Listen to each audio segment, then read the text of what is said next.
It is what it is. Yeah. Next story we have here is Borderlands 4. And, well, hmm, okay. So, you know how we've been talking for quite a bit on this podcast about my severe and utter hatred of the mainstream media. Oh And I've God. I've basically said it probably in Why do every they keep episode we've shooting ever themselves done. in the foot? Like, Well, stop. I hate them. Stop. I hate them because of stuff like Shooting this. themselves in the foot. So, for those of you that don't remember, we had Randy Pitchford, that bastion of Good old Randy. chaos We in the go way gaming industry. back. Let's say that. Me and Randy. He's a magician. You know he's a magician? Yeah, I know he's a magician. He's got them long fingers. Yeah. I mean, Randy Pitchford is a character. Let's just say he's a character. But if you guys remember when there were talks about the pricing of Borderlands 4, he was going on this whole thing about how, he's not in charge of pricing, but even if the game is $80, if you really want to play Borderlands, if you love Borderlands, you'll find a way. And then he made up a fact, like just completely invented a fact about a game back in the 90s that was $80, and he would work hard and mow lawns and shit to buy the game. And then other people actually went and looked at what the game actually cost, and they were like, "This game was not $80 at all back in the 90s." But never mind that; he just invented it. But it on the was fly. worth $80. It is worth $80 now, Yeah. based on the currency that it was worth back then. Yeah, but Clearly, it was I made it work. Yeah, just invented a bunch of facts, and sort of that's Randy Yep. Pitchford, right? Then there was outrage, right, from a lot of gamers, from a lot of commentators. The outrage was effectively just how absolutely tone deaf that is in a time where most people are struggling to make ends meet, in a time where most people aren't even happy with the $70 price tag, let alone an $80 or a $90 price tag. This man has the guile to say that, look, if you're a fan, you'll find a way. You're That gonna was make just it work. Yeah, that is sort of the equivalent, or the modern day equivalent of going, let them eat cake. Like, that's literally what it is. Even though technically she never actually even said that, and it's a complete sort of fabrication of history. But it's the modern day equivalent of that, right? Is to just say, let them eat cake. Um, and so obviously, massive outrage. Then during the week, they come out and they announce the actual pricing. And it turns out that, and this is where my first real issue comes, when Randy Pitchford goes onto X and he announces that he's so glad that there is no pricing increase on Borderlands 4. It is only $69.99. And I immediately respond with, bro, that's literally a $10 price increase. What the hell are you talking about? I think what you were meant Yeah. to say is, I'm happy to announce that we're not increasing the price even further to $79.99. We're only going to be increasing it by $10. But don't bullshit. I think that what they've done is they've effectively normalized $70 already. Like in everyone's head, $70 has been normalized. So Everyone except the gamers who still remember that some games cost $60. But you are right? Because even Kotaku and them pretended like it was zero increase. I still made a tweet where I was like, the party wants you to know that games have always been $70, right? Because that's literally what it is now. All the media just pretends like $69.99 has been the historical price point for all video games. of course, yes. And what's really egregious and what this topic is about, Kotaku and the mainstream media then pretends like we are the ones that overreacted because we were so upset about the game's price that we didn't even realize that the game was always just going to be $70. Even though that is quite legitimately not true. No one knew what the price was going to be, right? I'm just curious if the person who wrote this article wiped their mouth before or after they wrote the article. You mean you think they still had a salty taste in their mouth while they were writing the article? I don't know what it tastes like. Well, I've heard it's salty, so we'll go with that, right? We'll go with that. I don't know. I, Maybe it's, Randy eats a lot of pineapple. In which case, I've heard it maybe doesn't. I don't know, right? But okay, I get what you mean. we're going down a very dark rabbit hole, Akalon. Yeah, I'm we're gonna not have sure to you want to move this keep going in podcast that to the direction. hub. Yeah, where we can actually have this conversation. Pineapple? What the fuck? Dude, Does he in ingest Hollywood, those pineapples anally? Like what? in movies, there's oftentimes the jokes where they'll go, yeah, eat some pineapple every once in a while. So I'm assuming it has some effect on your semen taste. I heard that you were a nice little Christian boy. What type of movies are you watching? Bro, where I they're wasn't talking about always eating a Christian pineapple for boy. semen taste. I Like, wasn't what the fuck? First, I wasn't always a Christian boy, and I'm gonna go second, buy some pineapple today, bro. dude, hey, whatever you want to do your thing, right? I'm not gonna sit here and tell you not to do it. I'm just gonna be like, dude, I cannot be the only person that I've ever heard that has heard that in movies.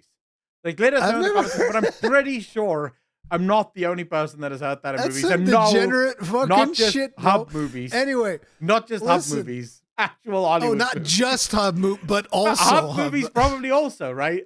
It could be everywhere. Because again, I wasn't always a nice Christian boy. Cooking yourself in real time, brother. Dude, I have never hit the fact that I have walked every path. I've committed every type of sin under the sun. Okay. I am not holy in any way, shape, or form. Getting right? back to this, who yeah. was the person that wrote this article? Oh man, now you're asking me questions that I'm gonna have to go. You to said my it's a Kotaku article Yeah. where they are basically saying that we overreacted over the $80 game. And Yeah. it was never going to be that.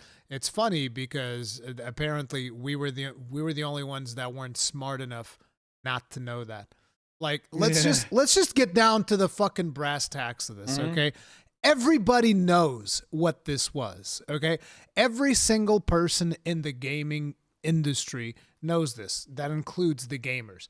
Yeah. This was market research, okay? They had Randy Pitchford go out there and spew some bullshit nonsense. They're like, hey, Randy, see if you can sell them on the idea of our video game being $80. Yeah. Randy tried it, and then he came back to them, guys, it's not going to work. People fucking hate me now. And they were like, okay, well, we'll make it $70 then. It was literally that. It was literally that. It was market research. And anybody who tries to spin any story that is different from that does not have your best interests at heart. It's just that simple. And now I'm speaking against myself because I found myself in a position earlier in the podcast where I'm like, hey, listen, I don't think it's that extreme. And now here I am going like, yep, these people fucking hate you. Like, what the fuck? Like, who writes articles like this? I am It's just fucked telling up. you. I am just telling you. You don't hate the games media enough. That's all I'll say. Fucking But here's the exact Christ. article from Kotaku. It says Borderlands 4 reveals $70 price tag, proving all the drama was for nothing. And it's written by Zach Sweezen. No idea who this person is. Zach, Sweezen. Zach, you need Jesus. Zach, that's what you need. Okay? Zach You is need a moron. Jesus. Zach is a moron. And I don't know. I'd have to read the whole article before I make that claim. But for him to just like standing saying like, oh, you guys overreacted over nothing. It's like, no, we overreacted. I mean, not even we, because personally, I don't give a fuck. I don't give a fuck about Borderlands. Okay. I haven't given a fuck about Borderlands since Borderlands 2. Okay. Because it's like, it was funny. It was real funny playing Borderlands 2. Got to the end. I was like, I've had enough of these jokes. That was cool. Enjoyed it. Cool beans. Go do something else now. And then they just kept going and going and going and going and going. Okay, so I can tell you that Zach is a moron because I'm just quickly going through his articles, right? And here's one where he goes, "While everything gets worse, it's nice that the Switch 2 just works. My phone, computer, and TV are getting worse, but Nintendo's new console bucks this trend."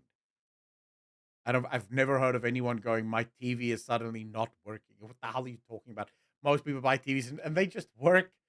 Phones just work. Computers just work. But somehow Nintendo doesn't just work. What the hell are you talking about, you son of a bitch? What are you talking about? So that sort of tells you everything you need to know about this individual. writing articles about nonsense.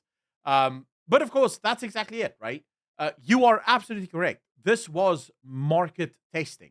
They were tasting Yeah. to see, would gamers accept the $90 game? Would gamers accept $100? Because remember, all of the gaming industry is still waiting for Just wait until GTA 6. GTA 6. GTA 6 is going to, like, you thought Nintendo raked you over the hole?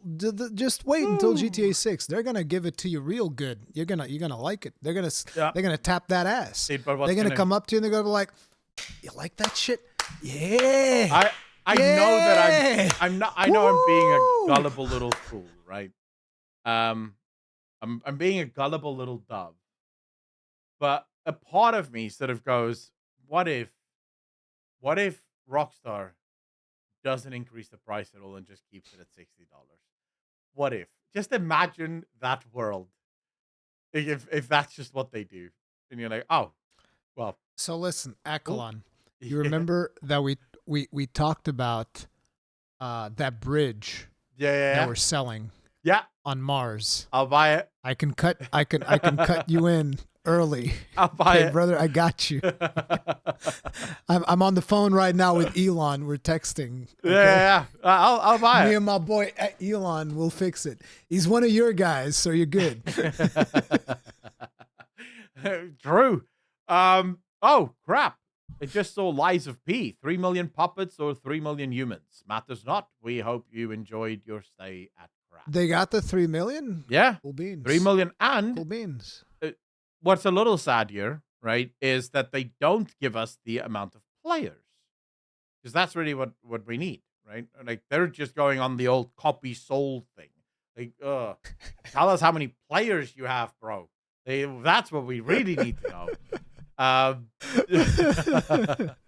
But okay, so talking about, I'm happy for him. Like, listen, I have Yeah. a love-hate relationship with Lies of P, but I'm super happy that the game is that successful because I will say one thing specifically for you. If you're able to overcome the difficulty, because it's a very hard game, Yeah. you would love the story in that game. Story in that game is really good. yeah, I imagine I would, right? And it's definitely something. It's on my list of games that I want to play. Right now, I'm just struggling with the altars. Like, do you know the actual story of Pinocchio? Like, not the Disney version. No, I know it's rough. It's really fucked up. Yeah. It's like, listen, I learned about it when I was like, damn, the Pinocchio story is fucked up, bro. Like, Yep. what the fuck? And it's supposed to be a kid's story. It's Right. like, scare them kids straight. Yeah. It's Well, fucking it is what it is, you know. Yeah. But no, I definitely intend to play it, especially now that they have Yeah. a difficulty slider. I could just go in there and make it. Oh yeah, easy right. as You can shit, just play right? the easy mode. Yeah.